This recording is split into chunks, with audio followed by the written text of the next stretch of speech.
ಪರೀಕ್ಷೆಗಳನ್ನೇ pass ಮಾಡದೆ fake certificate ಇಟ್ಕೊಂಡ್ರು ಪರೀಕ್ಷಾ pay ಚರ್ಚೆ ಮಾಡೋದಕ್ಕೂ ಅದಕ್ಕೂ ಏನು ಸಂಬಂಧ ಇದೆ? ಹಾಗಾದರೆ A+B² + 2AB ಅಂತ ಹೇಳುವಂಥ ಒಬ್ಬ ಮಹಾಪಂಡಿತ ಈ ದೇಶದ ವಿದ್ಯಾರ್ಥಿಗಳಿಗೆ ನೀವು ಹೆಂಗೆ ಎಕ್ಸಾಮಿಗೆ ತಯಾರಾಗಬೇಕು ಅಂತ ಪಾಠ ಮಾಡೋ ಅರ್ಹತೆ ಇದೆಯೇ?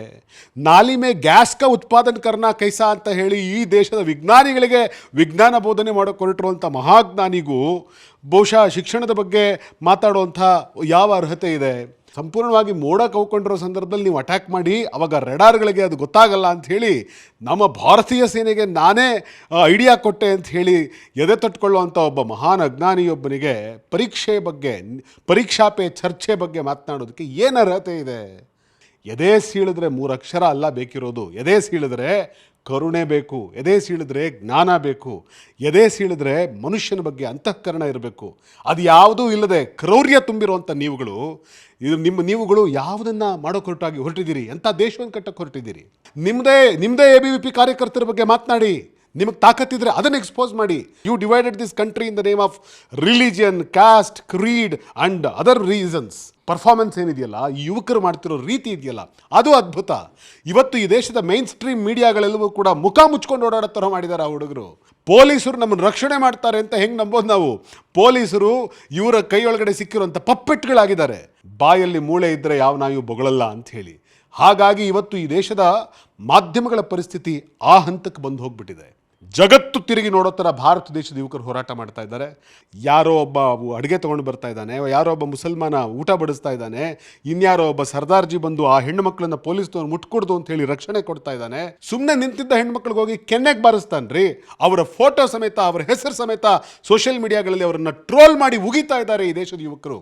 ನೀಟ್ ಪರೀಕ್ಷೆಗೂ ಮುಲ್ಲಾನಿಗೂ ಏನು ಸಂಬಂಧ? ಎದೆ ಸೀಳಿದ್ರೆ 3 ಅಕ್ಷರ ಇಲ್ಲದೆ ಇದ್ದವರೆಲ್ಲರೂ ಕೂಡ ಯಾಕೆ ಪ್ರತಿಭಟನೆ ಮಾಡಬೇಕು ನೀಟಿಗೆ ಅಂತ ಪಾಪ CT ರವಿ ಅವರು ಕೇಳಿದ್ದಾರೆ. ಮಾನ್ಯ CT ರವಿ ಅವರೇ, ಪರೀಕ್ಷೆಗಳನ್ನೇ ಪಾಸ್ ಮಾಡದೆ ಫೇಕ್ ಸರ್ಟಿಫಿಕೇಟ್ ಇಟ್ಕೊಂಡ್ರು ಪರೀಕ್ಷಾ ಪೇ ಚರ್ಚೆ ಮಾಡೋದಕ್ಕೂ ಅದಕ್ಕೂ ಏನು ಸಂಬಂಧ ಇದೆ? ಹಾಗಾದರೆ A+B² + 2AB ಅಂತ ಹೇಳುವಂಥ ಒಬ್ಬ ಮಹಾಪಂಡಿತ ಈ ದೇಶದ ವಿದ್ಯಾರ್ಥಿಗಳಿಗೆ ನೀವು ಹೆಂಗೆ ಎಕ್ಸಾಮಿಗೆ ತಯಾರಾಗಬೇಕು ಅಂತ ಪಾಠ ಮಾಡೋ ಅರ್ಹತೆ ಇದೆಯೇ? ನಾಲಿ ಮೇ ಗ್ಯಾಸ್ ಕ ಉತ್ಪಾದನೆ ಕರ್ನಾ ಕೈಸಾ ಅಂತ ಹೇಳಿ ಈ ದೇಶದ ವಿಜ್ಞಾನಿಗಳಿಗೆ ವಿಜ್ಞಾನ ಬೋಧನೆ ಮಾಡೋಕೆ ಹೊರಟಿರುವಂಥ ಮಹಾಜ್ಞಾನಿಗೂ ಬಹುಶಃ ಶಿಕ್ಷಣದ ಬಗ್ಗೆ ಮಾತಾಡುವಂಥ ಯಾವ ಅರ್ಹತೆ ಇದೆ? ಮತ್ತು ಇದರ ಸಂದರ್ಭದಲ್ಲಿ ನನಗೆ ಭಾಳ ಚೆನ್ನಾಗಿ ನೆನಪಿದೆ, ಇದೆಂಥದ್ದು, ಸಂಪೂರ್ಣವಾಗಿ ಮೋಡ ಕವ್ಕೊಂಡಿರೋ ಸಂದರ್ಭದಲ್ಲಿ ನೀವು ಅಟ್ಯಾಕ್ ಮಾಡಿ ಅವಾಗ ರೆಡಾರ್ಗಳಿಗೆ ಅದು ಗೊತ್ತಾಗಲ್ಲ ಅಂಥೇಳಿ ನಮ್ಮ ಭಾರತೀಯ ಸೇನೆಗೆ ನಾನೇ ಐಡಿಯಾ ಕೊಟ್ಟೆ ಅಂತ ಹೇಳಿ ಎದೆ ತಟ್ಕೊಳ್ಳುವಂಥ ಒಬ್ಬ ಮಹಾನ್ ಅಜ್ಞಾನಿಯೊಬ್ಬನಿಗೆ ಪರೀಕ್ಷೆ ಬಗ್ಗೆ, ಪರೀಕ್ಷಾ ಪೇ ಚರ್ಚೆ ಬಗ್ಗೆ ಮಾತನಾಡೋದಕ್ಕೆ ಏನು ಅರ್ಹತೆ ಇದೆ? ಮಾನ್ಯ CT ರವಿ ಅವರೇ, ಎದೆ ಸೀಳಿದ್ರೆ 3 ಅಕ್ಷರ ಅಲ್ಲ ಬೇಕಿರೋದು. ಎದೆ ಸೀಳಿದ್ರೆ ಕರುಣೆ ಬೇಕು, ಎದೆ ಸೀಳಿದ್ರೆ ಜ್ಞಾನ ಬೇಕು, ಎದೆ ಸೀಳಿದ್ರೆ ಮನುಷ್ಯನ ಬಗ್ಗೆ ಅಂತಃಕರಣ ಇರಬೇಕು. ಅದು ಯಾವುದೂ ಇಲ್ಲದೆ ಕ್ರೌರ್ಯ ತುಂಬಿರುವಂಥ ನೀವುಗಳು ಯಾವುದನ್ನು ಮಾಡೋಕೆ ಹೊರಟಿದ್ದೀರಿ? ಎಂಥ ದೇಶವನ್ನು ಕಟ್ಟಕ್ಕೆ ಹೊರಟಿದ್ದೀರಿ? ಇವತ್ತು ಭಾರತ ದೇಶದ ಯುವಕರು, I am proud of them because you divided this country in the name of religion, caste, creed and other reasons. But today these people, they stood against you, they have united. ಅವರು ಜಾತಿ, ಧರ್ಮ, ಮತ, ಪಂಥಗಳೆಲ್ಲವನ್ನು ಬಿಟ್ಟು ಒಂದಾಗಿ ನಿಮ್ಮ ವಿರುದ್ಧ ನಿಂತಿದ್ದಾರೆ. ಬಹುಶಃ ಭಾರತ ದೇಶದ ಇತಿಹಾಸದಲ್ಲಿ ಸ್ವಾತಂತ್ರ್ಯ ಸಂಗ್ರಾಮದ ನಂತರ, ಗಾಂಧೀಜಿಯವರ ಹೋರಾಟದ ನಂತರ ಕಂಡಂಥ ಒಂದು ಅದ್ಭುತವಾದಂಥ ಒಂದು ವಾಲಂಟ್ರಿ ಒಂದು ಪರ್ಫಾರ್ಮೆನ್ಸ್ ಏನಿದೆಯಲ್ಲ, ಈ ಯುವಕರು ಮಾಡ್ತಿರೋ ರೀತಿ ಇದೆಯಲ್ಲ, ಅದು ಅದ್ಭುತ. ಇವತ್ತು ಈ ದೇಶದ ಮೈನ್ ಸ್ಟ್ರೀಮ್ ಮೀಡಿಯಾಗಳೆಲ್ಲವೂ ಕೂಡ ಮುಖ ಮುಚ್ಕೊಂಡು ಓಡಾಡೋ ಥರ ಮಾಡಿದ್ದಾರೆ ಆ ಹುಡುಗರು. ಯಾಕೆ ಅಂತಂದರೆ ಮೈನ್ ಸ್ಟ್ರೀಮ್ ಮೀಡಿಯಾಗಳು ಸತ್ಯವನ್ನು ಜನರಿಗೆ ತೋರಿಸ್ಬೇಕಾಗಿತ್ತು. ಬದಲಿಗೆ ಅವರು ಸುಳ್ಳುಗಳನ್ನು ಜನರಿಗೆ ಇಷ್ಟು ವರ್ಷ ಹೇಳಿದ್ದರ ಫಲವಾಗಿ ಯುವಕರು ಅದನ್ನು ನಂಬೋದು ಬಿಟ್ಟಿದ್ದಾರೆ ರೀ. ಇಡೀ ದೇಶದ ಯುವಕರು ತಮಗೆ ತಾವೇ ಮೀಡಿಯಾ ಆಗಿದ್ದಾರೆ. ಅವ್ರ ಕೈಯೊಳಗಡೆ ಮೊಬೈಲ್ ಇಟ್ಕೊಂಡು ಸತ್ಯ ಏನು ಅಂತ ಹೇಳೋಕೆ ಹೊರಟಿದ್ದಾರೆ. ಪೊಲೀಸರು ನಮ್ಮನ್ನು ರಕ್ಷಣೆ ಮಾಡ್ತಾರೆ ಅಂತ ಹೆಂಗೆ ನಂಬೋದು ನಾವು?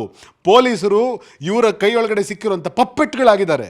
ಇದರ ವಿರುದ್ಧವಾಗಿ ಇವತ್ತು ಯುವಜನ ದಂಗೆ ಎದ್ದಿದ್ದಾರೆ. ಮಾಧ್ಯಮಗಳು ಸತ್ಯ ಮಾತನಾಡಬೇಕಾಗಿತ್ತು. ನಿನ್ನೆ ತಾನೇ ನಾಸಿರ್ ಶಾ ಒಂದು ಹೇಳಿಕೆಯನ್ನು ಕೂಡ ಕೊಟ್ಟಿದ್ದಾರೆ, ಬಾಯಲ್ಲಿ ಮೂಳೆ ಇದ್ದರೆ ಯಾವ ನಾಯಿಯೂ ಬೊಗಳಲ್ಲ ಅಂಥೇಳಿ. ಹಾಗಾಗಿ ಇವತ್ತು ಈ ದೇಶದ ಮಾಧ್ಯಮಗಳ ಪರಿಸ್ಥಿತಿ ಆ ಹಂತಕ್ಕೆ ಬಂದು ಹೋಗ್ಬಿಟ್ಟಿದೆ. ಸೊ ಇಂಥ ಸಂದರ್ಭದಲ್ಲಿ ಯುವಕರು ಹೋರಾಟ ಮಾಡ್ತಾ ಇದ್ದಾರೆ. ಜಗತ್ತು ತಿರುಗಿ ನೋಡೋ ಥರ ಭಾರತ ದೇಶದ ಯುವಕರು ಹೋರಾಟ ಮಾಡ್ತಾ ಇದ್ದಾರೆ.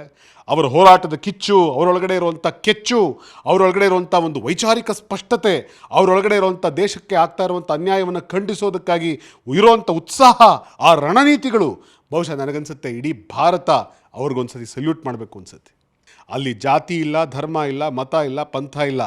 ಯಾರೋ ಒಬ್ಬ ಅಡುಗೆ ತೊಗೊಂಡು ಬರ್ತಾ ಇದ್ದಾನೆ, ಯಾರೋ ಒಬ್ಬ ಮುಸಲ್ಮಾನ ಊಟ ಬಡಿಸ್ತಾ ಇದ್ದಾನೆ, ಇನ್ಯಾರೋ ಒಬ್ಬ ಸರ್ದಾರ್ಜಿ ಬಂದು ಆ ಹೆಣ್ಣು ಮಕ್ಕಳನ್ನು ಪೊಲೀಸ್ನವ್ರು ಮುಟ್ಕೊಡ್ದು ಅಂತೇಳಿ ರಕ್ಷಣೆ ಕೊಡ್ತಾ ಇದ್ದಾನೆ. ಆದರೆ ಸಿ ಟಿ ರವಿ ಅವರೇನಾದರೂ ನಿಜವಾಗ್ಲೂ ಕೂಡ ಒಬ್ಬ ಪ್ರಜ್ಞೆ ಇರುವಂಥ ವ್ಯಕ್ತಿಯಾಗಿದ್ದರೆ ಅವ್ರು ಮಾತಾಡಬೇಕಿದ್ದ ಸಬ್ಜೆಕ್ಟ್ ಯಾವುದು ಗೊತ್ತಾ? ಆ ಯುವಕರಿಗೆ ಪೊಲೀಸ್ನವರು ಮೊಳೆ ಹೊಡೆದು, ಅವರ ಲಾಠಿಗಳಿಗೆ ಮೊಳೆ ಹೊಡೆದು ಆ ಯುವಕರ ಮುಖ ಕಿತ್ತೋಗೋ ಥರ ಹೊಡಿತಾ ಇದ್ದಾರೆ, ಅವರ ಮೈಯೊಳಗಡೆ ರಕ್ತ ಸುರಿಯೋ ಥರ ಹೊಡಿತಾ ಇದ್ದಾರೆ. ಅದು ವಿಡಿಯೋದಲ್ಲಿ ರೆಕಾರ್ಡ್ ಆಗಿದೆ. ಒಬ್ಬ IPS ಅಧಿಕಾರಿ ಸುಮ್ಮನೆ ನಿಂತಿದ್ದ ಹೆಣ್ಮಕ್ಳಿಗೆ ಹೋಗಿ ಕೆನ್ನೆಗೆ ಬಾರಿಸ್ತಾನ್ರಿ. ಅವರ ಫೋಟೋ ಸಮೇತ, ಅವರ ಹೆಸರು ಸಮೇತ ಸೋಷಿಯಲ್ ಮೀಡಿಯಾಗಳಲ್ಲಿ ಅವರನ್ನು ಟ್ರೋಲ್ ಮಾಡಿ ಉಗಿತಾ ಇದ್ದಾರೆ ಈ ದೇಶದ ಯುವಕರು. ಸಿ ಟಿ ರವಿ, ನಿಮಗೆ ಮನುಷ್ಯತ್ವ ಇದ್ದರೆ, ಸಿ ಟಿ ರವಿ ನಿಮ್ಮ ತಲೆಯಲ್ಲಿ ಸ್ವಲ್ಪ ಎದೆ ಸೀಳಿದ್ರೆ 3 ಅಕ್ಷರ ನಿಮಗಿದ್ದರೆ, ನೀವು ಅವ್ರ ಪರವಾಗಿ ನಿಂತು ಮಾತನಾಡಿ. ಈ ಅದೇ ಹೇಳಿದ್ರೆ ಬಂಗಾರದ ಅಕ್ಷರಗಳು ಉದುರ್ತಾ ಇದ್ದವ್ರು ಎಲ್ಲರೂ ಕೂಡ ಬ್ರಿಟಿಷರು ಈ ದೇಶವನ್ನು ಆಳಬೇಕಾದ್ರೆ ಬ್ರಿಟಿಷರು ಬೂಟ್ ನೆಕ್ತಾ ಇದ್ದರು. ಆದರೆ ಅವತ್ತು ಜನಸಾಮಾನ್ಯರು ಎದ್ದು ನಿಂತು ಹೋರಾಟ ಮಾಡಿದ್ದು ಈ ದೇಶದ ಸ್ವಾತಂತ್ರ್ಯದ ಚಳುವಳಿಯ ಪರವಾಗಿ. ಇವತ್ತು ನಾನು ನಿಮಗೂ ಅದನ್ನೇ ಹೇಳಲಿಕ್ಕೆ ಬಯಸ್ತಾ ಇದ್ದೀನಿ, ಇಂಥ ಬಣ್ಣದ ಮಾತುಗಳನ್ನು ಬಿಟ್ಟು ನ್ಯಾಯದ ಪರವಾಗಿ ಮಾತನಾಡಿ. ನಿಮ್ಮ ಪೊಲೀಸರ ವೇಷದಲ್ಲಿ, ಮಾರು ವೇಷದೊಳಗಡೆ ಬ್ಯಾಡ್ಜ್ಗಳೇ ಇಲ್ಲದೆ ಆ ಯುವಕರ ಮೇಲೆ ದಾಳಿ ಮಾಡ್ತಾ ಇರುವಂಥ ಗೌರ್ಮೆಂಟ್ ಸ್ಪಾನ್ಸರ್ಡ್ ರೌಡಿಗಳ ಬಗ್ಗೆ, ಗೂಂಡಾಗಳ ಬಗ್ಗೆ ಮಾತನಾಡಿ. ಯುವಕರ ಸೋಗಿನಲ್ಲಿ ಅಲ್ಲಿ ಹೋಗಿ ಕಲ್ಲೆಸಿತಾ ಇರುವಂಥ, ಬಾಟ್ಲುಗಳನ್ನು ಹೊಡಿತಾ ಇರುವಂಥ ನಿಮ್ಮದೇ ABVP ಕಾರ್ಯಕರ್ತರ ಬಗ್ಗೆ ಮಾತನಾಡಿ. ನಿಮಗೆ ತಾಕತ್ತಿದ್ರೆ ಅದನ್ನು ಎಕ್ಸ್ಪೋಸ್ ಮಾಡಿ. ಅದನ್ನು ಬಿಟ್ಬಿಟ್ಟು ಸುಮ್ಮನೆ ಯಾರೋ ಬಂದು ಮೈಕ್ ಹಿಡಿತಾರೆ ಅಂತ ಹೇಳಿ ಬಾಯಿಗೆ ಬಂದಂಗೆಲ್ಲ ಮಾತಾಡಿದ್ರೆ ನಿಮಗಿರೋವಂಥ ಬೆಲೆ, ತೂಕ ಎರಡೂ ಹೊರಟೋಗುತ್ತೆ. ನಮ್ಮ ಕಾರ್ಯಕ್ರಮಗಳನ್ನು ನೀವು ನೋಡ್ತಾ ಇದ್ರೆ ನಮ್ಮ ಚಾನೆಲ್ ಅನ್ನ ಸಬ್ಸ್ಕ್ರೈಬ್ ಮಾಡಿ, ಪಕ್ಕದ ಬೆಲ್ ಐಕಾನ್ ಒತ್ತಿ ನಮ್ಮನ್ನ ಬೆಂಬಲಿಸಿ. ಹಾಗೆ ನಮ್ಮ ಕಾರ್ಯಕ್ರಮಗಳನ್ನ ಲೈಕ್ ಮಾಡಿ, ಕಮೆಂಟ್ ಮಾಡಿ, ಅದನ್ನ ಬೇರೆಯವರಿಗೂ ವಾಟ್ಸ್ಆಪ್ ಮೂಲಕ ಶೇರ್ ಮಾಡಿ. ನೀವು ಹೀಗೆ ಮಾಡಿದಾಗ ನಮ್ಮ ಚಾನೆಲ್ ಮತ್ತಷ್ಟು ಜನರಿಗೆ ತಲುಪಲು ನೀವು ನಮ್ಮೊಂದಿಗೆ ಸಹಕರಿಸಿದ ಹಾಗಾಗುತ್ತೆ. ಇದು ನೀವು ಯಾವುದೇ ಖರ್ಚಿಲ್ಲದೆ ಕೆಲವೇ ಸೆಕೆಂಡುಗಳಲ್ಲಿ ನೀಡಬಹುದಾದ ಸಹಕಾರ. ಧನ್ಯವಾದಗಳು.